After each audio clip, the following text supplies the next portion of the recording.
মোবাইলে বিপিএল খেলা সরাসরি দেখবেন যেভাবে। আগামীকাল থেকে শুরু হতে যাচ্ছে বাংলাদেশের জনপ্রিয় franchise tournament Bangladesh premier league. দর্শকদের তাই চোখ রাখতে হবে সম্প্রচার মাধ্যমে। তাদের জন্য সুখবর নিয়ে এসেছে রেবিটল।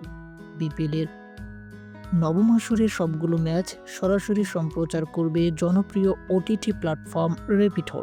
ম্যাচগুলোর হাইলাইটস দেখা যাবে বিডি ক্রিক টাইমে।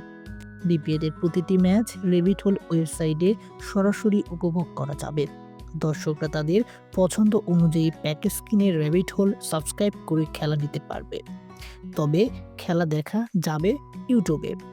সরাসরি খেলা দেখতে না পারলেও দর্শকরা দেখতে পারবেন প্রতিটি ম্যাচের হাইলাইটস। বিপিএল এর ম্যাচগুলোর হাইলাইটস দেখা যাবে বিডি ক্রিক টাইমে।